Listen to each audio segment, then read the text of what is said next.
marka wax dhacaan xariga maanta maanu bilaabin sidaa ka warqabtaan dad baa waxay u xidhnaayeen bishii u dambeysay dadkaasoo aan dhib kala geysan dambiilayaal kalena ahayn laakiin aanu aanadaa u xidhnay dilka oo waayeelkii iyo raaskii aanu bidaynay sidoo kale cuqaasha aanu maanta xidhnay waa runtaa laakiin sababtu waxay tahay muddooyinkii ay qabsadeen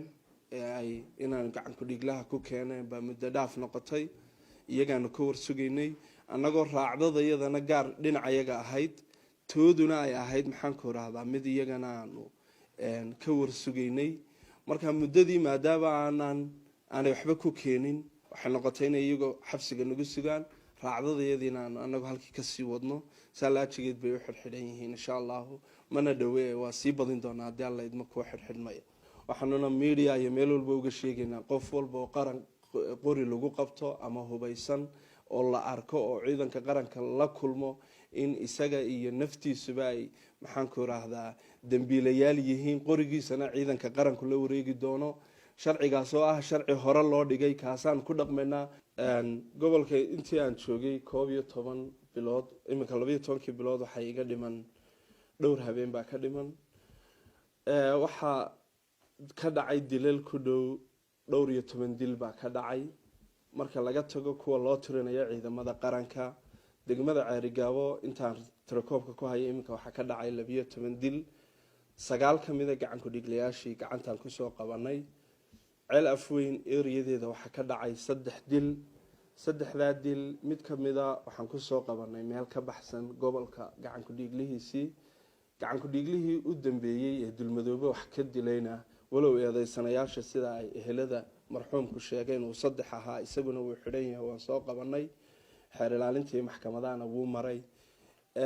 waxa iminka aanan ilaa iminka hayn gacanta ku hayn gacan ku dhiglihii wax ku dilay Dararweyne waxaad moodaa marka inay gobolka dilalka ka dhacayna badanayaan gacan ku dhiglayaasha aanu soo qabanaynaa ee aanu keenaynaana ay aad u badan yihiin waliba degmada Ceerigaabo kuwa wax ku dilay ceelafeen waxaad moodaa in dhaqan ka jiro gacan ku dhiglaha uu musaacidiin helayo taageera salaajigeedna ay kugu adkaanayso inaad soo qabato yelkadeeda raadad fiican baan haynaa insha Allah waan iyagana ku soo qaban doonaa xaaladda guud ee gobolka waa nabadgelyo alxamdulillah rabbil caalamiin maalmahan sidaa ka warqabtaan waxaanu howlgal loo joognay degmada Ceelafweyn oo aanu ku sugnayn weegagii u dambeeyay halkaasoo ay ka dhaceen dilal qaarkood ciidanka qaranka loo tirinayay qaarna ay beelaha dhexdooda iska geysteen wax ka qabashada iyo inaan fidmadaasi halkaa ka fidin baa muhiimadeeda ugu weyn ahayd ee aanu ka shaqaynaynay annagoo mudnaanta koowaad siinayna ciidanka qaranka ee kala duwan hadday tahay ciidanka booliiska iyo ciidanka militariga sida ay u xakameeyeen xaaladda inaanay fidin mudnaanta labaadna siinayna beeshii uu ka soo jeeday marxuumkii dhintay ee marxuumiinta maxaan ku raahdaa ilaahay ha u naxariistee mar labaad iyo mar saddexaad baan ka tacsiinayno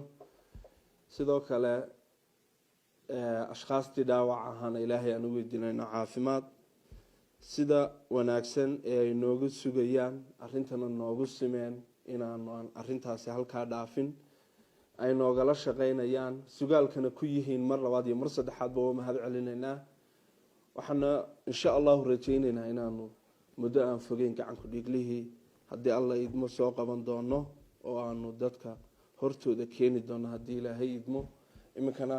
rajooyinkaygu aad bay wanaagsan yihiin howlgalladana insha allah waxaanu rajaynaynaa inay wanaag kusoo dhammaan doonaan haddii alla idmo madalay ahaato iyo meelay ahaataba haddii alla idmo waxaan qabnaa inay arrintaasi soo dhammaan doonto xaaladda kale gobolka waa nabadgelyo insha allah bismillaahi kariimna waxaan rajaynaynaa in ilaahay inagu sii wado ogtiino dhaxantii baa bilaabantay xumo daran baa gobolka ka jirta gaar ahaan degmada Ceerigaabo xumadaasoo dadka badankiisu ay la ildarnaayeen muddooyinkii u dambeeyey oo safmareen ahaa wixii ka dambeeyey maxaan ku raahdaa xilliyadii madax tiriska ee aynu ururada u camiraynay waxaad moodaa inay inagu fiday xumadaasi xumadaana waxaan uga mahad celinaynaa wasaaradda